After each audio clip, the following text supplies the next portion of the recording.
O inimigo número 1 da fertilidade de homens e mulheres. Você sabe que inimigo é esse? Então fica comigo na live de hoje para você saber direitinho que inimigo é esse e como você pode combater ele aí na sua casa. Gente, sejam muito bem-vindas aqui à nossa live de hoje. Já tô colocando o título aqui para quem entrar depois saber qual é o tema. E eu quero saber de vocês. Quero que vocês coloquem aqui nos comentários o que vocês acham que pode ser esse inimigo. O que vocês acham que mais atrapalha a fertilidade dos casais que querem engravidar. A gente falou na semana passada, né, sobre as melhores e as piores bebidas para o casal que quer engravidar. E a gente viu que algumas bebidas não interferem na fertilidade do homem, né? Podem interferir na fertilidade da mulher, mas não tem impacto na fertilidade masculina.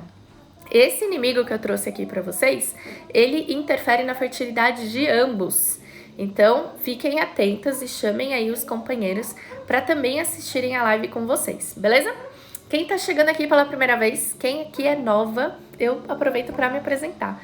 O meu nome é Carol Faria, eu sou nutricionista e eu ajudo mulheres com SOP, com endometriose, com miomas a chegarem no grande objetivo de engravidar e constituir uma família.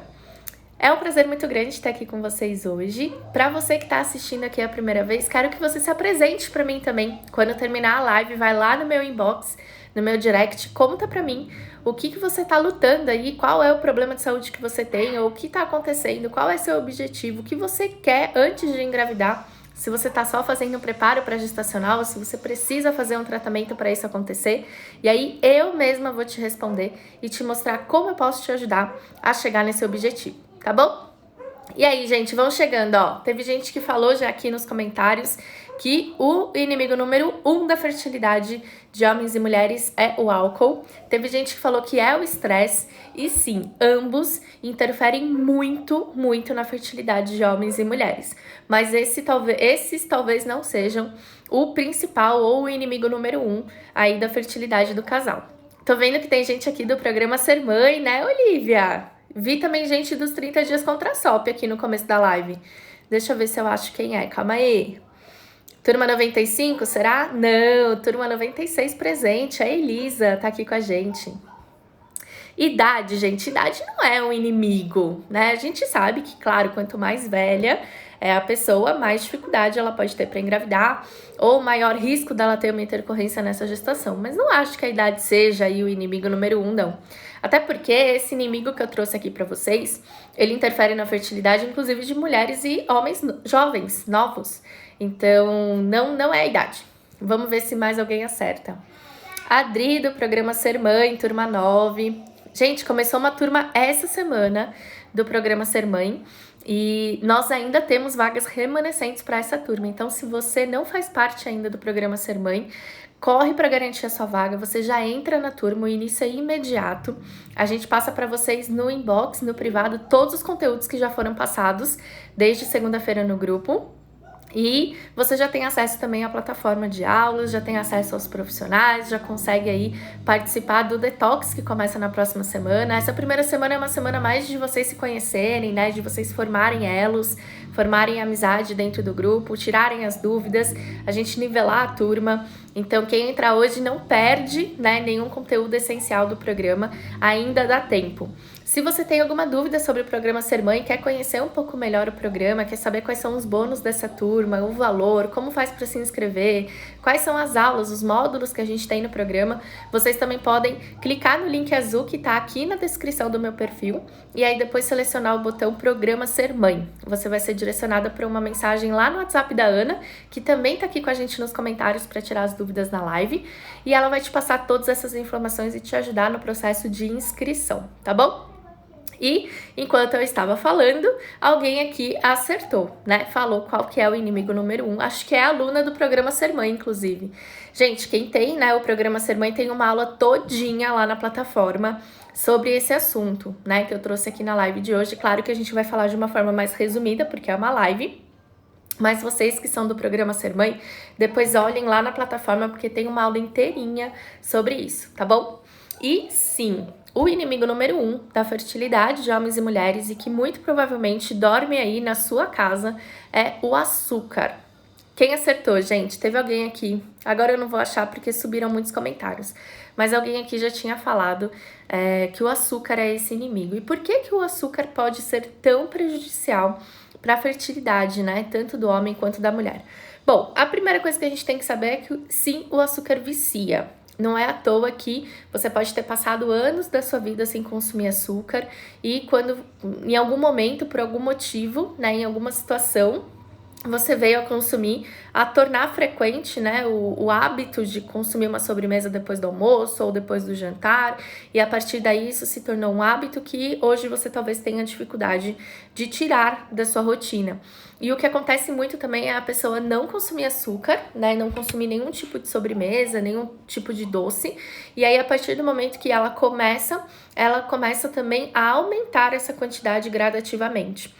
Então, às vezes você faz essa ingestão uma vez ao dia, 3 vezes na semana, e aí de repente quando você vê, você já tá consumindo todos os dias, e aí em vez de só uma sobremesa no almoço, já é sobremesa no almoço e no jantar, e aí você se pega comendo doce no café da manhã, e por aí vai, né? Então o açúcar ele vicia, ele tem esse poder de fazer com que a gente fique literalmente dependente dele, né? O que é muito ruim para a nossa saúde de forma geral, mais especificamente para a nossa fertilidade. Ele também causa mudanças no paladar, então é por isso que parece que quanto mais açúcar a gente consome, mais açúcar a gente tem vontade de consumir. Ele ativa a produção do hormônio insulina, que é o principal hormônio responsável por uma bagunça hormonal, né, que acontece muito em quem tem síndrome do ovário policístico. Então, quem tem SOP e é tentante, tem que ficar muito atenta a essa questão da resistência à insulina, mas quem não tem síndrome do ovário policístico e consome muito carboidrato, consome muito doce, também precisa ficar atenta. E libera hormônio serotonina, que é o hormônio do prazer, né? Então, consumir açúcar, sim, é uma fonte de prazer absoluta e imediata, né? E isso faz com que também a gente consiga, a gente acabe se tornando cada vez mais dependente, querendo cada vez mais o consumo do doce. Acaba sendo, né, uma fonte de prazer. Falamos muito disso na live ontem com a Natália, lá no Nutricionista Carol Faria. A gente falou sobre 5 passos simples, né, para você emagrecer sem sofrer. Então, se além de tentante, você também quer um tratamento aí para sobrepeso e obesidade, quer dicas, né, de como perder peso sem sofrer, depois olha lá no IGTV do meu outro perfil, que essa live está disponível lá para vocês. E a gente falou muito sobre essa questão do prazer ontem, né, da gente ter no nosso dia algo que dê prazer, né? Algo que nos dê a sensação de prazer, a liberação do hormônio serotonina. Isso acontece quando a gente treina, né? Quando a gente faz atividade física. Isso acontece quando a gente tem uma atividade de hobby. Isso acontece quando a gente ouve uma música que a gente gosta, quando a gente assiste uma série ou um filme que a gente gosta. Enfim, né? Existem várias coisas aí no nosso dia a dia que a gente pode incluir realmente como rotina e que são responsáveis por fazer com que a gente tenha prazer e tenha a liberação do hormônio serotonina. Se você passa o seu dia inteiro fazendo coisas que você se sente na obrigação de fazer, se você passa o seu dia inteiro, né, com atividades seguidas, né, robotizadas, muito provavelmente você vai buscar mais prazer na alimentação. Você vai ter uma dificuldade de consumir alimentos saudáveis em todas as refeições e vai ter uma tendência a buscar o açúcar na sua refeição, o açúcar e os carboidratos de forma geral. A gente também vai falar hoje na live sobre a questão dos adoçantes, tá bom? Eu vi que teve algumas pessoas perguntando aqui nos comentários. E antes da gente começar a falar, né, sobre os prejuízos que o açúcar traz para a fertilidade dos homens e das mulheres, eu achei importante mostrar para vocês o tanto de nome que o açúcar pode ter. Açúcar, gente, não é só açúcar, né? Quando a gente compra um produto industrializado, quando a gente vai no mercado e compra um produto que está dentro de uma embalagem, de um saquinho ou de uma caixinha, tem que ser do nosso hábito olhar o rótulo desse alimento e buscar saber, né, do que esse alimento é feito, o que tem dentro daquele alimento, né, do que ele é constituído, quais são os ingredientes que ele tem. E talvez você não saiba, então por isso é importante ressaltar que o primeiro alimento que aparece nessa lista de ingredientes é o alimento que está em maior quantidade naquele produto. Então, se você vai comprar, por exemplo, um biscoito, e o primeiro ingrediente desse rótulo é farinha branca, é farinha enriquecida com ácido fólico, ferro e ácido fólico, você sabe que a farinha é o ingrediente que mais está presente naquele biscoito. Se você vai consumir sei lá, uma bebida láctea, ou, não sei, um chá, um suco, né, de caixinha, se você for olhar a lista de ingredientes e o primeiro ingrediente dessa lista for o açúcar, ou um dos nomes que eu vou falar aqui para vocês, você sabe que o maior constituinte daquele produto é o açúcar. Então, criem esse hábito, né, de sempre olhar no rótulo. Eu vejo muita gente olhando caloria, quanto de carboidrato tem, ou buscando a palavra açúcar na tabela nutricional mesmo, quando na verdade o ideal é você olhar para a lista de ingredientes. Porque nessa lista pode ter nomes que você não conhece, você não sabe o significado e que são açúcar, né? Que são açúcar, que são aditivos químicos, que são aí ingredientes muito ruins para a fertilidade do casal que pretende engravidar, tá? Então atenção sempre ao rótulo dos alimentos e à lista dos seus ingredientes. Bom, eu vou ler agora os nomes que o açúcar pode ter, mas eu queria que vocês colocassem aqui nos comentários quais nomes vocês sabem que remetem ao açúcar. O que você já viu, né? O que você tem de conhecimento de nomes que podem ser açúcar? Coloquem aqui nos comentários para mim que eu quero saber o nível de consciência de vocês em relação a esse assunto. Eu vou falar os nomes, são 25 nomes. 25, gente? 2, 4, 6, 8, 10, 12, 14, 16, 18, 20, 22, 23 nomes. São 23 nomes, vocês não precisam se preocupar em escrever, tá? Ou decorar, obviamente, esses nomes. Depois eu vou colocar a lista lá no nosso canal do Telegram, tá? Vai ter o resumo dessa live lá no nosso canal do Telegram, que você também acessa pelo link que tá na descrição do meu perfil. Clicou lá no link que tá na minha biografia aqui do Instagram, você vai cair numa página cheia de botões e aí você seleciona o botão canal do Telegram. É gratuito e entrando você consegue ter acesso a todos os conteúdos que eu já disponibilizei lá, tá bom?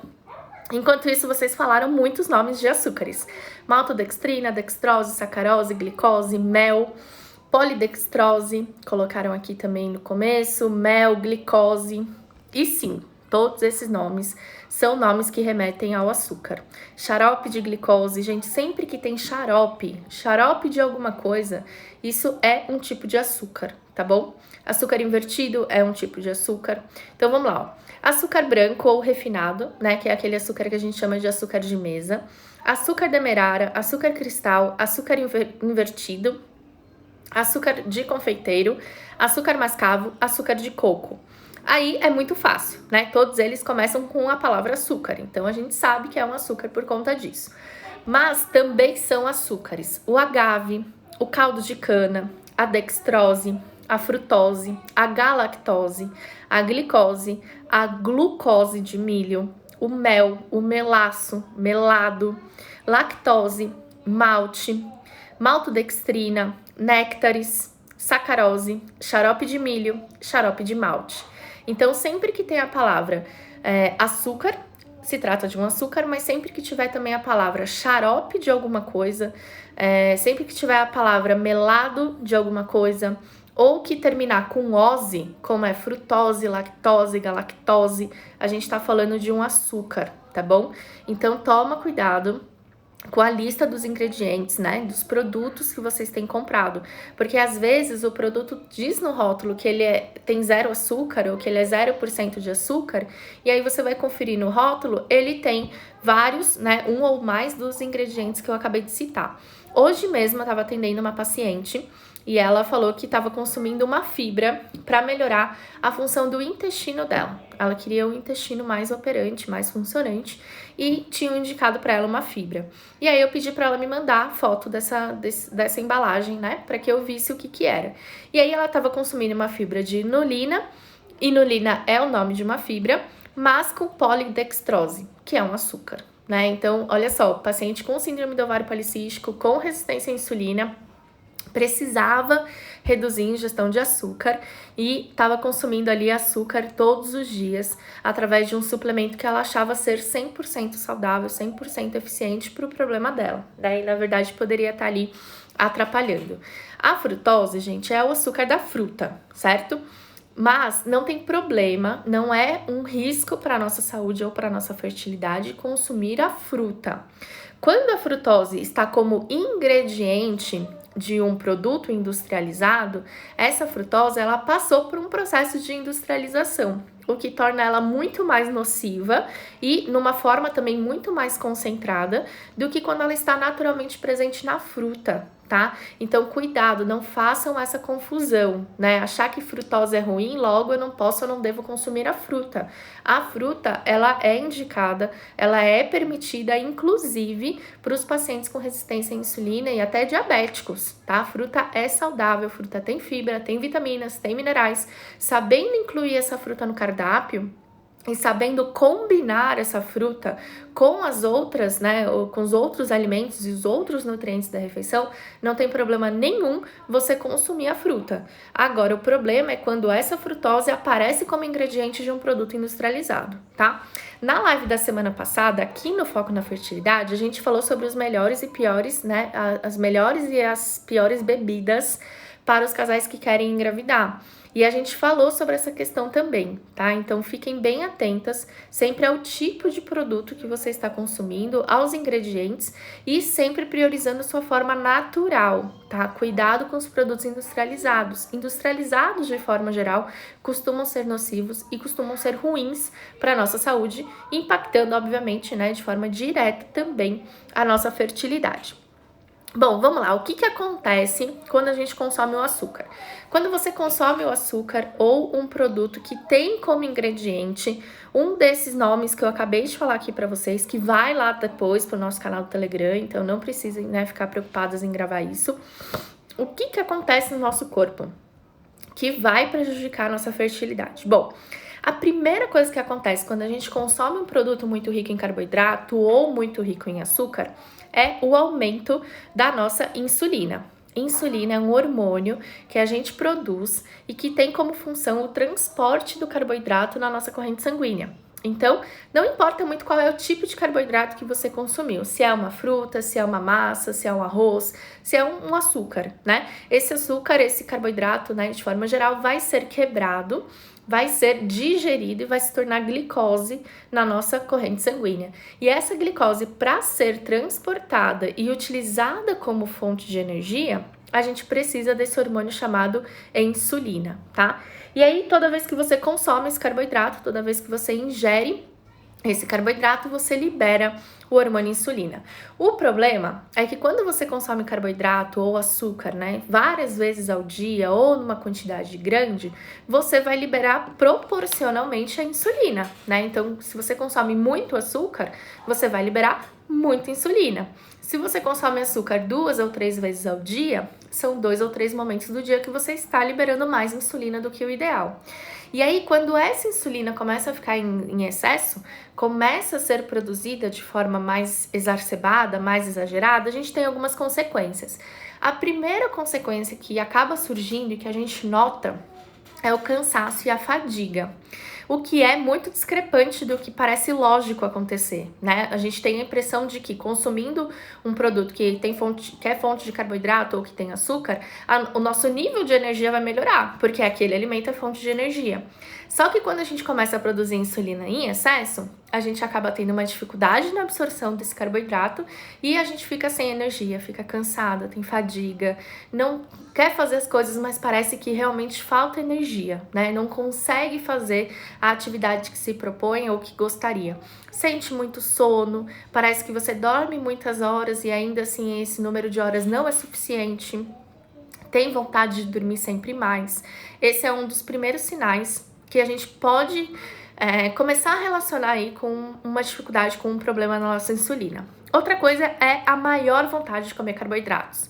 Então, sintomas clássicos de resistência à insulina, né? Quem tem síndrome do ovário policístico vive na pele isso por muito e muito tempo, todos os dias. É o excesso do cansaço, da fadiga, da indisposição, junto com uma vontade exagerada, exacerbada de consumir novamente esses carboidratos. E aí a gente entra num ciclo. Quanto mais carboidrato a gente consome, mais cansaço a gente sente. E aí, mais vontade de consumir os carboidratos a gente tem. Por quê? O seu corpo, lembra que eu falei que o excesso da insulina faz com que as nossas células fiquem resistentes à função dela, né? E aí o carboidrato acaba não conseguindo ser digerido, absorvido e utilizado da forma como deveria. Quando isso acontece, a gente começa a produzir muita insulina e a insulina fica em excesso.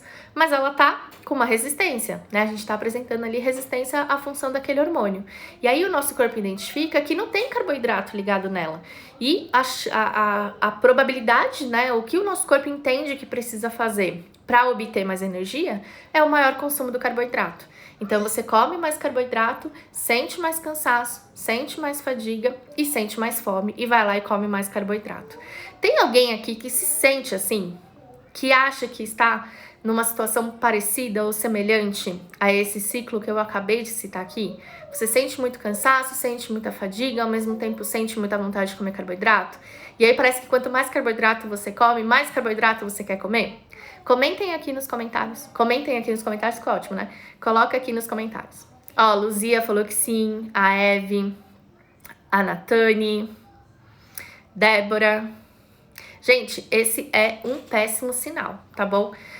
Procurem ajuda se vocês estão se identificando com esse ciclo, porque isso pode prejudicar muito a chance de você engravidar. E se você é portadora da síndrome do ovário policístico, esse é o berço do problema. É nesse ponto que a gente tem que atuar em primeiro lugar para conseguir ter um tratamento adequado para a SOP e conseguir melhorar a fertilidade dessa mulher portadora de síndrome do ovário policístico, tá? Quando isso acontece, a gente tem mais cansaço, a gente tem mais fadiga, a gente sente mais fome, né? E mais vontade de comer carboidrato. Só que acontece também uma outra coisa em decorrência disso, que é o acúmulo de gordura, principalmente na região abdominal. Sabe aquela pessoa que nunca engordou na barriga? Que quando ganhava peso, lembrava que ganhava um peso meio que distribuído, né? Nunca era algo que chamava muita atenção. Ia um pouquinho, né, de gordura para cada lugar do corpo e quando ela emagrecia, ela também emagrecia por igual. Quando a gente tem resistência à insulina, ou quando a gente está consumindo açúcar demais e provocando essa resistência à insulina, o aumento da insulina no nosso sangue faz com que a gente aumente o depósito de gordura abdominal. E aí, mesmo que você nunca tenha aumentado barriga, ou mesmo que você nunca tenha identificado uma tendência de ter mais gordura na região abdominal, você começa a ter aquela pochete que incomoda. Exato. Olha lá, a Ashley acabou de falar, eu tenho uma pochete. É exatamente essa a principal consequência do excesso da insulina no nosso sangue, né? A gordura vai para a região abdominal, ela se concentra de uma forma mais central, então a gente fica com menos gordura nos membros, né? Braços e pernas, e uma gordura mais localizada na parte central do nosso corpo. Isso é muito condizente com a situação da resistência à insulina, tá? Muito comum em mulheres com SOP, mais de 90% das mulheres com SOP apresentam resistência à insulina e isso gera, né, uma dificuldade extrema da mulher conseguir engravidar, porque altera a produção hormonal, porque diminui a periodicidade dos ciclos menstruais, diminui a chance de uma ovulação acontecer, promove a formação dos cistos ovarianos e várias outras consequências. Ah, Carol, mas eu não tenho síndrome do ovário policístico. Ok, mas você pode ter resistência à insulina mesmo assim, né? E isso vai causar esse tipo de alteração e esse tipo de sintoma no seu dia a dia. Outra consequência do aumento da insulina é o aumento do estrogênio e a diminuição da progesterona. Para a mulher que quer engravidar, gente, essa dupla talvez sejam aí os nossos principais hormônios, né, do processo de ovulação para a mulher conseguir engravidar. A gente precisa do estrogênio, que vai espessar o endométrio, e a gente precisa da progesterona, que vai preparar esse endométrio para receber o embrião, que vai ali se fixar para poder crescer e para poder se desenvolver. A gente precisa desses hormônios equilibrados. E quando a gente tem muita insulina disponível, a gente tem muito estrogênio, então a proliferação endometrial aumenta, agrava os casos de endometriose, né? Então, olha lá, as mulheres com endometriose, toda vez que você tem um aumento do seu estrogênio, você tem um aumento na proliferação endometrial, né, das células endometriais. E aí, se você tem focos de endometriose em outros lugares além da pelve, você vai ter o crescimento desses focos por conta do aumento do estrogênio. Então, por isso o açúcar também é o principal inimigo da mulher que tem endometriose. Agrava as dores, agrava os sintomas, agrava os focos, promove o crescimento dos focos e agrava, né, de uma forma geral, a fisiopatologia da endometriose de uma forma geral. E a diminuição da progesterona, por conta do aumento no consumo do açúcar, vai promover uma dificuldade desse embrião conseguir se fixar, né? Que é o que a gente chama de nidação. A nidação fica prejudicada e muitas mulheres acabam sim conseguindo ter a fixação do embrião, mas tem uma perda gestacional muito no comecinho da gravidez por uma deficiência de progesterona. A gente conhece a progesterona como o principal hormônio da gravidez, né? A progesterona é conhecida por segurar a gravidez. O que isso quer dizer? Que a progesterona está ali para permitir a viabilidade do crescimento fetal. Sem progesterona na quantidade adequada, o nosso endométrio descama, a gente sangra, a gente menstrua.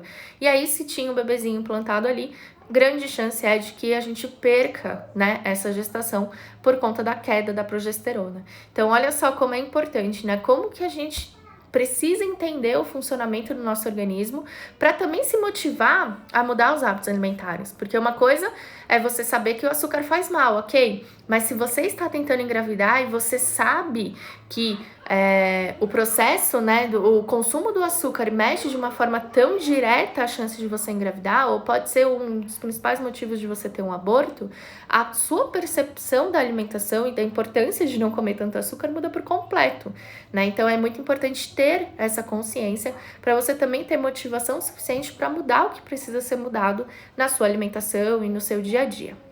Bom, falando dos homens, né? Aliás, antes disso, uma coisa também que acontece quando a gente tem o aumento da insulina por consumir muito açúcar é o aumento da testosterona. E aí, de novo, né, mulheres com síndrome do ovário policístico sabem na pele o significado disso, porque aumenta o hirsutismo, aumenta a acne, piora a oleosidade de pele e couro cabeludo, piora a queda de cabelo, né? Todos os sintomas muito clássicos de síndrome do ovário policístico. Então, o aumento da testosterona é muito ruim.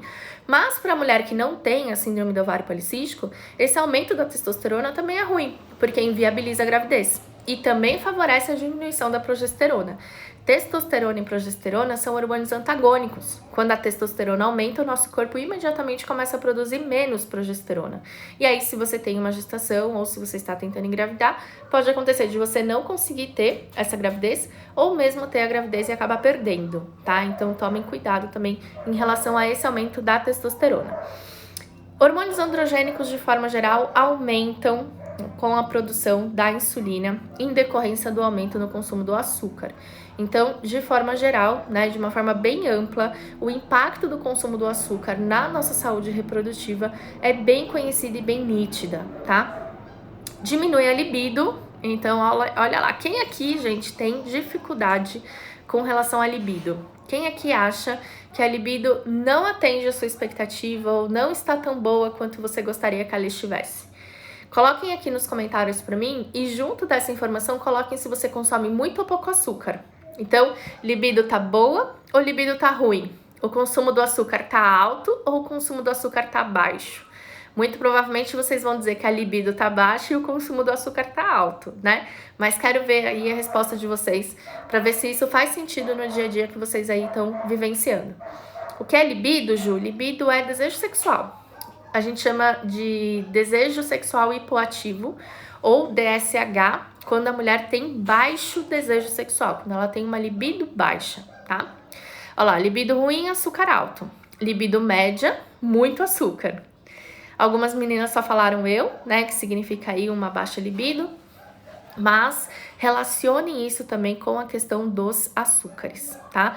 Quanto de açúcar você está comendo e o quanto isso está impactando na sua libido, né? Na vontade que você tem aí de se relacionar com um parceiro. E, por fim, o alto consumo do açúcar piora a nossa tireoide, né? Quem tem aí problemas de hipotireoidismo ou tireoidite de Hashimoto deve ficar bem atenta, porque a questão do consumo do açúcar, né? Do carboidrato simples, refinado de forma geral, agride a nossa tireoide, piora o seu funcionamento e pode agravar os sintomas que você já tem desse hipotireoidismo ou dessa tireoidite de Hashimoto, certo? Uma coisa aqui que é importante a gente falar também, né? Coloquem aqui nos comentários quantas vezes você consome açúcar hoje no seu dia. Coloquem aqui. Olha lá, turma 97, presente também. Quantas vezes por dia você consome açúcar? Lembrando, gente, que se você toma café da manhã e você adoça o seu café com açúcar, é uma ingestão. Se no seu lanche da manhã você usa mel, por exemplo, na fruta, já é uma segunda ingestão de açúcar. Se depois do almoço tem um chocolatinho, tem uma sobremesa, tem um moussezinho, já são 3. Então, presta atenção. Façam as contas aí direitinho. A Dani falou que todos os dias come açúcar.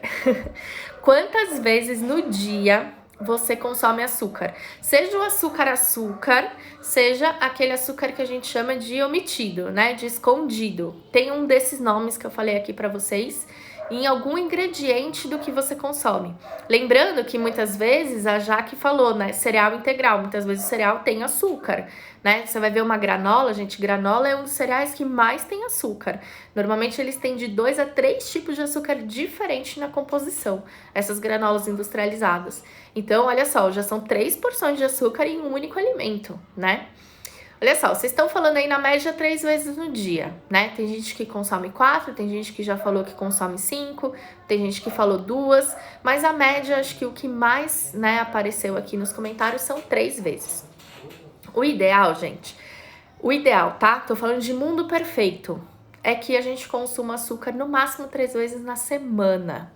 Então, isso seria aí uma vez no dia, 3 vezes por semana.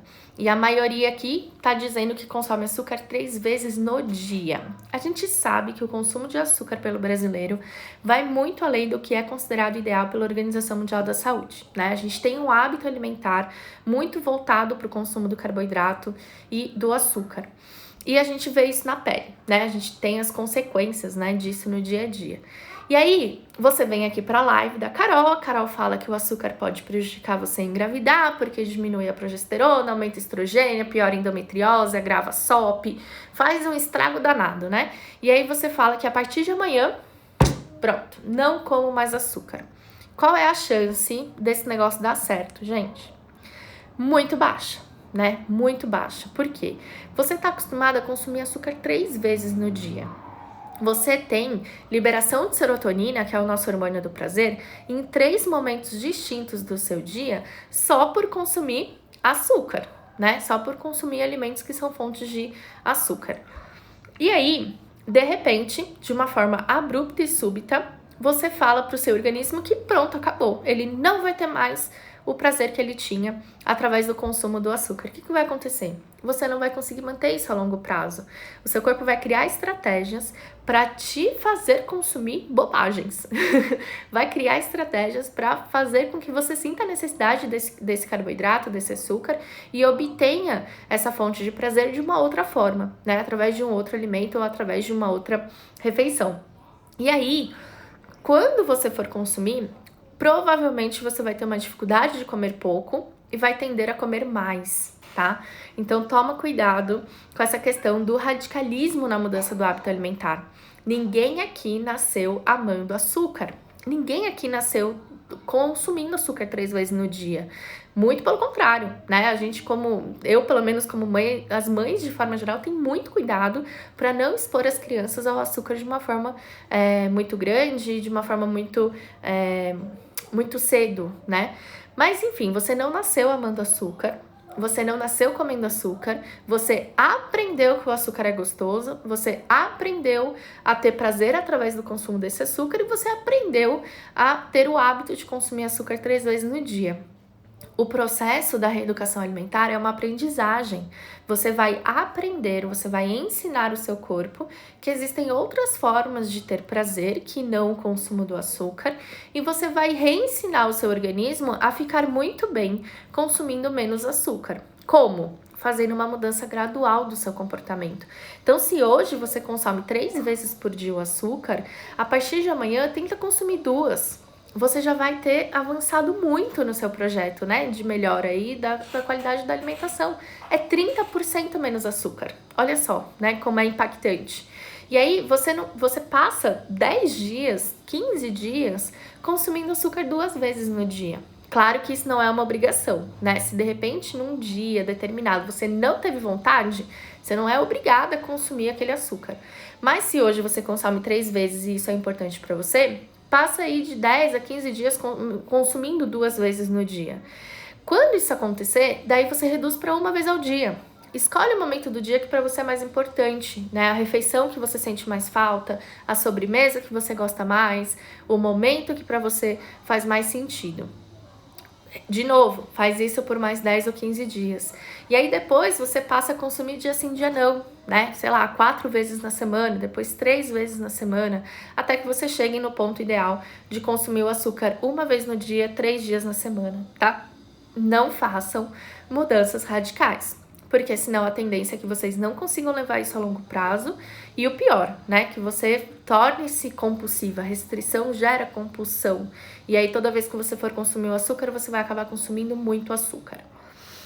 Bom, o açúcar melhora a serotonina, né, libera a serotonina e melhora a sensação do prazer e através do consumo de alimentos que tem essa sensação. Gente, vocês estão perguntando muito de adoçante, eu vou falar eles no final da live, tá bom? A gente vai falar sobre adoçante, mas não adianta trocar açúcar por adoçante, tá? Se isso é o que vocês querem mais saber. Como que a gente faz para ter essa liberação de serotonina, né? Existem alimentos que contêm uma substância chamada triptofano. Triptofano é o precursor da serotonina. O que isso significa? É um nutriente que o nosso organismo utiliza para produzir o hormônio, né? Triptofano não é um hormônio. Nenhum alimento tem hormônio, tá? Exceto, né, obviamente, carnes bovinas, enfim, outro assunto. Nenhum alimento tem o hormônio serotonina. Tem o hormônio do prazer, o hormônio, né, da sensação de prazer. Mas muitos alimentos têm o triptofano, que é o precursor, que é utilizado na produção do hormônio e aumentando o seu nível de consumo de triptofano, você automaticamente aumenta a sua produção de serotonina. Você tem mais facilidade em produzir serotonina. Quais são esses alimentos? O que a gente pode usar no nosso dia a dia que nos ajuda a produzir mais serotonina sem ser o açúcar, né? Sem ser o nutriente, né? Açúcar com todos aqueles nomes que eu falei para vocês no começo da live. A maçã, a uva, a laranja, a banana é super rica em triptofano, alface e ovo. Ah, beleza, Carol, você tá falando lá que no momento que eu quiser ter prazer, eu tenho que comer alface. Gente, quem aqui tem prazer em comer alface? Existe, né? É raro, mas existe. Mas acreditem, tá? Na ciência, o alface, ele é muito rico em triptofano e ele pode ajudar o seu corpo a ter prazer e ter a sensação, né, da liberação da serotonina. Então, amem o alface. Ele não é calórico, ele ajuda o intestino, ele é uma fibra, ele dá saciedade, ele nunca fez mal pra ninguém. Eu não sei como tem gente que não gosta de alface, gente. Alface é coisa sem gosto, sem cheiro, sem sabor, sem nada.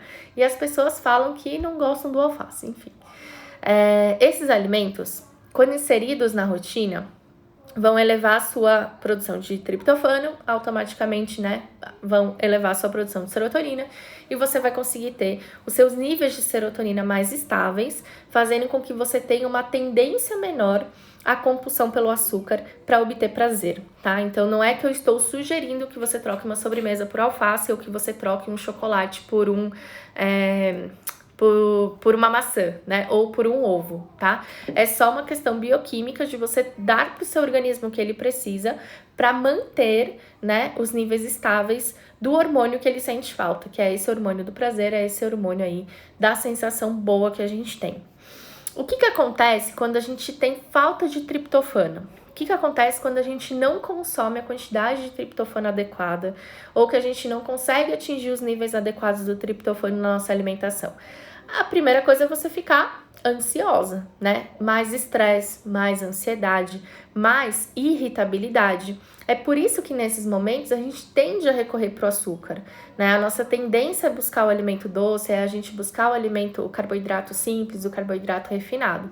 É uma tentativa do nosso corpo de reequilibrar essa produção. Menor saciedade, mais fome. Então, às vezes, o seu corpo está precisando de um nutriente e você dá todos os nutrientes do mundo para ele, menos o que ele está precisando. O que vai acontecer? Ele vai continuar com fome, ele vai continuar dando a sensação para você da fome até que ele obtenha aquele nutriente que ele está precisando. Até que ele tenha aquele nutriente que está faltando.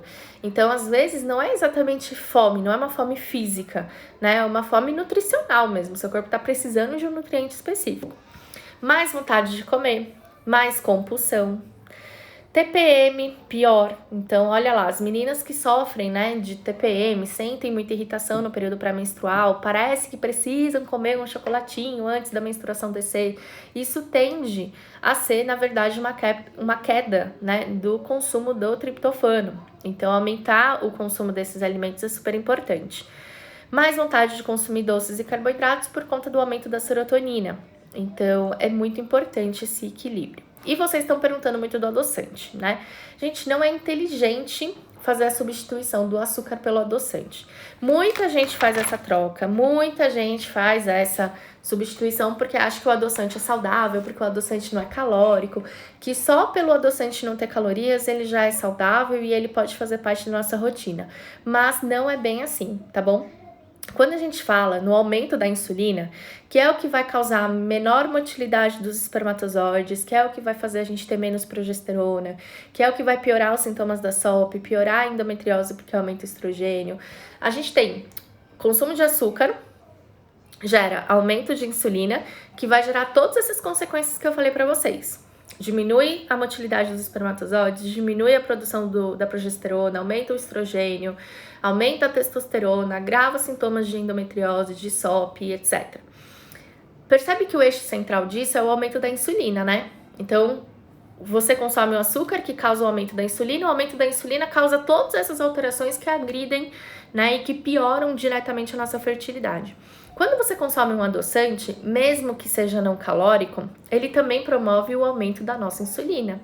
E se o adoçante é capaz de promover o aumento da insulina, ele também vai ter como consequências todas essas coisas que eu acabei de dizer. Então, consumir um adoçante pode sim gerar alterações hormonais que vão piorar a sua fertilidade, que vão diminuir as chances de você engravidar, tanto no homem quanto na mulher, porque afeta a motilidade dos espermatozoides, afeta a anatomia, né, a morfologia do espermatozoide e também a quantidade dos espermatozoides, tá? O adoçante, por que o adoçante tem esse poder, né? Por que mesmo sendo não calórico, ele promove o aumento da insulina, se a insulina é um hormônio que transporta carboidrato? Carol, não entendi nada do que você falou, não faz sentido nenhum. Olha só, a nossa produção de insulina, gente, ela acontece antes do momento da digestão ocorrer. Então, quando você vai consumir um produto com açúcar, por exemplo, um mel, um açúcar de coco, ou uma dextrose, né, a frutose, a galactose, que a gente falou muito aqui hoje, quando você consome um alimento que tem esse nutriente, as nossas papilas gustativas que estão na nossa língua identificam o sabor doce e enviam uma mensagem para o nosso cérebro de que você está consumindo um alimento doce. E aí, quando o seu cérebro identifica a presença desse carboidrato na sua refeição, ele já ativa o seu pâncreas a produzir a insulina. Por quê? Quando esse alimento chegar no estômago, ele vai receber ali o suco gástrico, né, as enzimas digestivas, e vai partir para o intestino para ser absorvido. O primeiro nutriente que a gente absorve quando chega no lume intestinal é justamente o carboidrato, porque teoricamente é a nossa fonte de energia.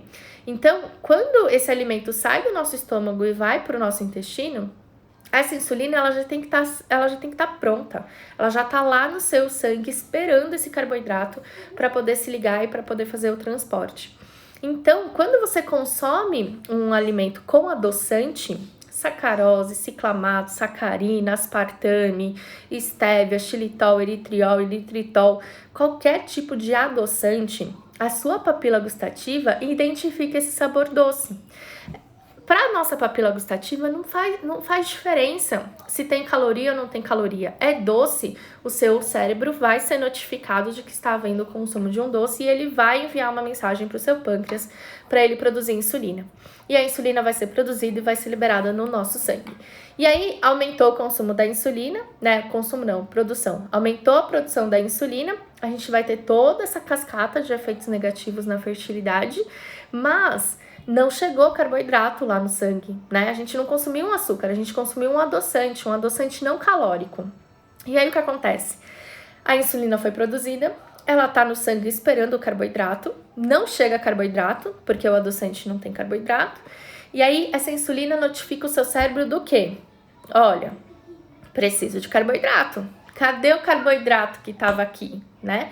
E aí você sente mais vontade de consumir o quê? Alimentos doces. Muitas vezes você vai recorrer a outro alimento, né, que tenha outro tipo de carboidrato. Pode ser até um alimento salgado, tá, gente? A gente tá falando doce, mas quando você acaba de consumir um produto com adoçante e sente uma fome ou uma vontade de comer pão de queijo, por exemplo, é o seu corpo querendo obter carboidratos. Porque a nível do nosso sangue, glicose obtém-se tanto de alimentos salgados quanto de alimentos doces, né? Tanto faz. Uma vez que você produziu insulina, essa insulina quer carboidrato. E aí pode ser massa, pão, biscoito, doce, açúcar, qualquer fonte de carboidrato para se ligar a essa insulina que foi produzida. E tem um outro ponto, um segundo ponto muito negativo. Então, primeira coisa, né? Você consumiu lá o alimento que tem, sei lá, zero calorias, né? O adoçante chamado zero cal que tem 0 calorias. Você consumiu, é aspartame, ciclamato, sacarina. Não tem caloria nenhuma. Só que você ativou a sua produção de insulina porque o seu cérebro entendeu que estava chegando um carboidrato ali. Ativou o pâncreas começou a produzir insulina, insulina chegou lá no seu sangue. Você tomou esse cafezinho sem caloria nenhuma. Aí seu corpo fala, opa, peraí, né? Quero açúcar, cadê o carboidrato, né? Consuma carboidrato. Você vai e consome carboidrato, aumenta ainda mais a insulina, a gente entra na cascata que entraria com o açúcar, né? O efeito metabólico é o mesmo. Segundo ponto negativo do adoçante. Gente, adoçante, ele tem um poder de adoçar muito maior que o açúcar. Vocês já notaram isso? É clássico, né? Você acaba de tomar um cafezinho com adoçante, mesmo que você coma um doce, tipo um petit four, um chocolatinho, uma balinha, alguma coisa que tem açúcar, aquele ingrediente, aquele alimento, parece que ele fica completamente sem sabor. Vocês já notaram isso? Gente, vocês podem, assim, tomar uma Coca zero, né, que é muito aspartame, toma uma Coca zero e depois come um biscoito recheado. O biscoito vai parecer nada. Vai ser pior que biscoito de água e sal. Biscoito de arroz, que eu adoro passar para os pacientes e eles odeiam. Parece biscoito de arroz. Não tem gosto, não tem cheiro, não parece ter açúcar naquele negócio, não. Mas o biscoito recheado é uma fonte importantíssima de açúcar, né? O que mais tem no biscoito recheado é açúcar e gordura hidrogenada.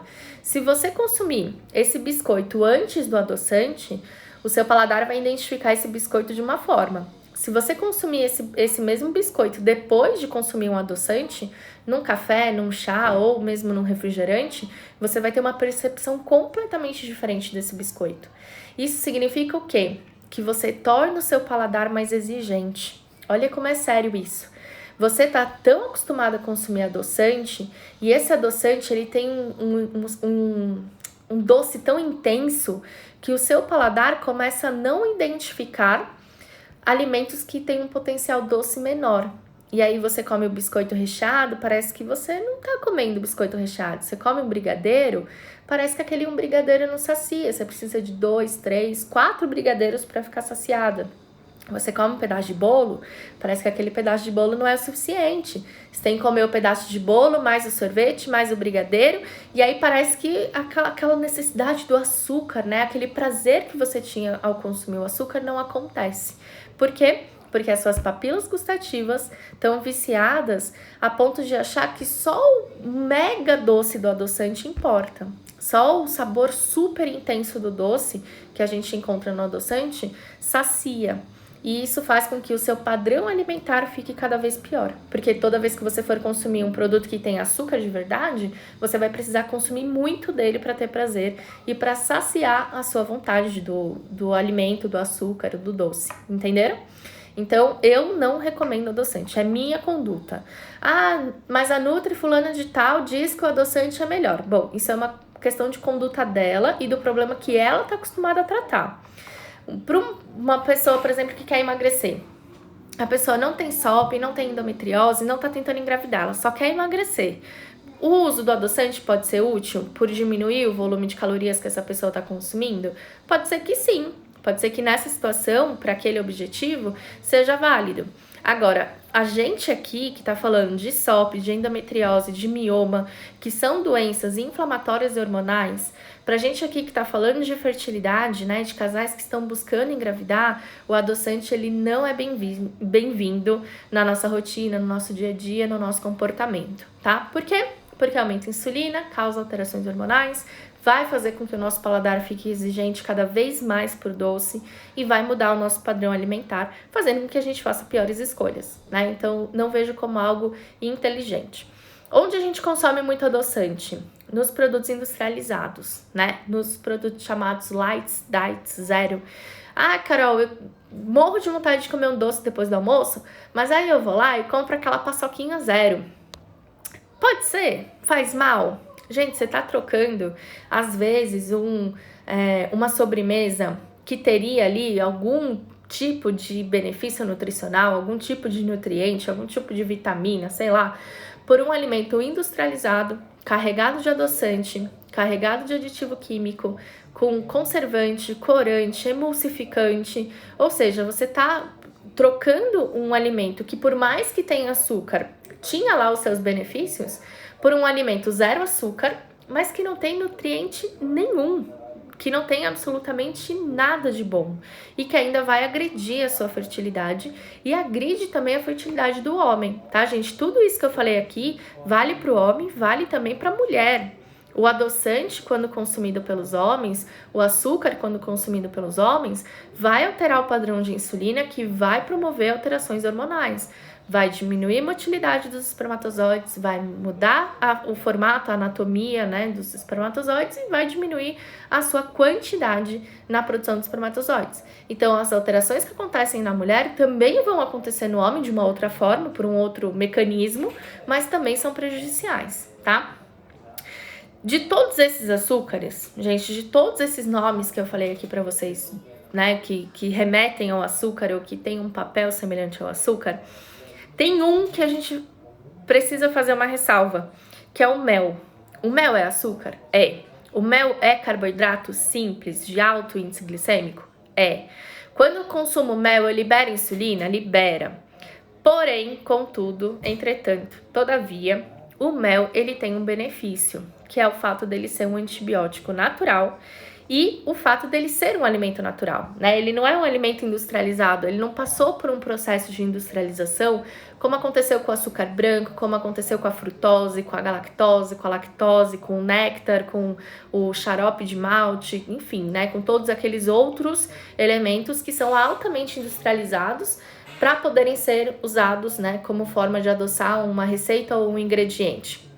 O mel, ele é natural, né? Ele é um alimento que o bichinho ali produz, criado por Papai do Céu. Ele não tem adoçante, ele não tem corante, ele não tem conservante, ele não tem nenhum aditivo químico na sua composição. Então, dentre todos esses, eu gosto sim de indicar o mel.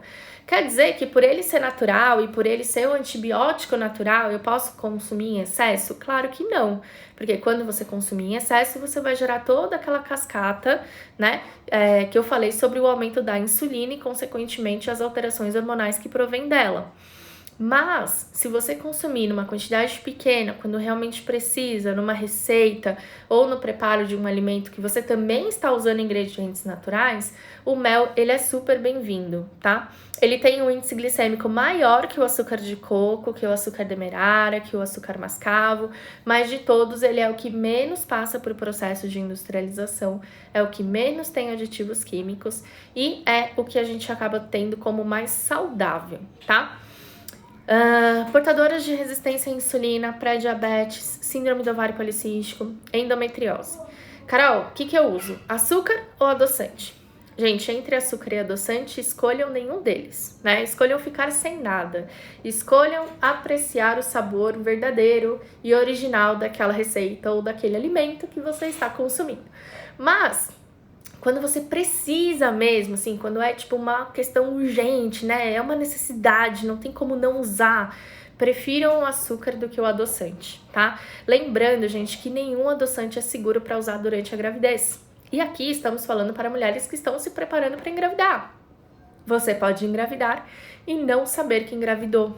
E aí você vai continuar usando um produto que pode ser altamente prejudicial para o desenvolvimento do bebê. Então, não usem nada que vocês não possam usar na gravidez se vocês estão tentando engravidar.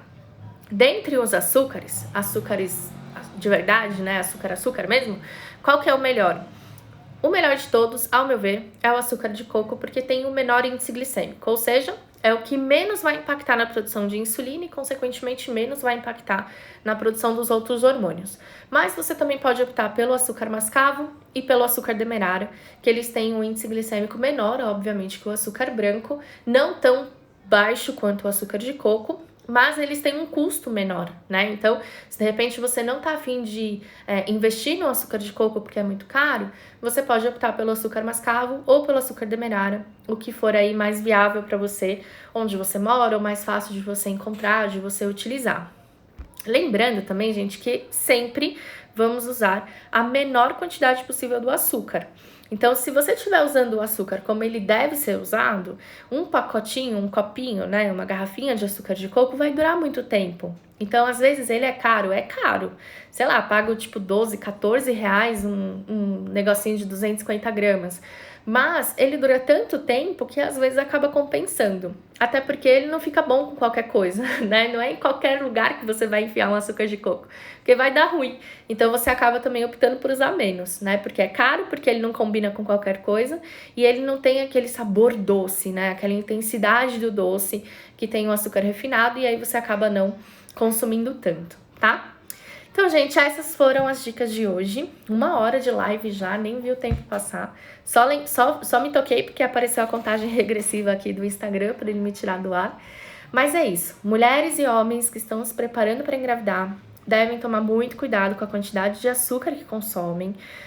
Lembrando que o açúcar é muito além do açúcar, né? A gente falou aqui 23 nomes que remetem ao açúcar. Quem perdeu, chegou depois, eu vou colocar o resumo da live de hoje lá no nosso canal do Telegram. Então vão lá, gente, o canal é gratuito, você não precisa de nada, absolutamente nada para participar, você só tem que ter o Telegram instalado no seu celular, então é muito simples, é muito fácil. Baixa o Telegram, ele é gratuito, ele não ocupa espaço no seu aparelho. E aí, depois que você tiver com o Telegram instalado, você clica no link azul na descrição do meu perfil. E aí, vai aparecer uma página cheia de botões. Você seleciona o botão canal do Telegram. E aí, você já vai ser direcionado lá para o canal, vai poder acessar todos os resumos de lives que estão lá. E todos os conteúdos que eu passo e que são exclusivos do canal. Hoje mesmo eu passei uma receita que é muito boa para fertilidade. Então, ó, quem perdeu, tá lá a receitinha de hoje para vocês que estão aí se preparando para engravidar e gostam de um docinho, gostam de uma sobremesa. Quem fizer depois não esquece de me marcar, porque eu quero ver vocês, né, fazendo, aplicando ali o que vocês estão aprendendo. E para quem quer a minha ajuda para engravidar com mais saúde, né, com mais segurança, com mais tranquilidade, estamos ainda promovendo inscrições para o programa Ser Mãe. O programa começou na segunda, mas essa é uma semana de adaptação, então ainda dá para você entrar e fazer parte dessa turma. O início é imediato, são 3 meses comigo e mais 9 profissionais. A gente tem endócrino, a gente tem psicólogo, personal, aromaterapeuta, fitoterapeuta, acupunturista. É uma equipe completa para auxiliar você e seu parceiro a terem uma melhor fertilidade, a terem mais saúde e a conseguirem uma gravidez o mais rápido possível, sim, mas o mais saudável possível. Além de você ficar dentro do grupo com a gente durante 3 meses, você ainda acessa mais de 70 aulas. Essas aulas são gravadas, você assiste sempre que quiser, o acesso é vitalício. Você recebe um desafio por dia durante 60 dias. Então são 2 meses que eu te desafio aí diariamente e te ensino um verdadeiro passo a passo para você aplicar na sua rotina o que você precisa aplicar para ter mais saúde e mais fertilidade. E o programa Ser Mãe, ele cuida da fertilidade do casal. A gente ajuda tanto o homem quanto a mulher que está pretendendo engravidar. Homens que têm alterações de espermograma, mulheres que têm SOP, endometriose, mioma, ou até os casais que são saudáveis, mas querem um preparo gestacional, querem uma gravidez tranquila, saudável, podem participar e o programa vai ajudar vocês a realizar o sonho, né, de vocês. Lembrando que só no ano agora de 2020 a gente já tem mais de 170 casais gravidinhos esperando aí os seus bebês. Para o programa Ser Mãe é o mesmo caminho. Clica no link azul do meu perfil, na descrição da minha biografia, só que aí você seleciona o botão Programa Ser Mãe. Você vai ser direcionada para o WhatsApp da Ana, que está aqui com a gente, e a Ana vai tirar todas as suas dúvidas, explicar sobre o programa, sobre os bônus e também te ajudar no processo de inscrição, tá bom? Gente, fiquem com Deus e até a nossa próxima live na quarta-feira que vem.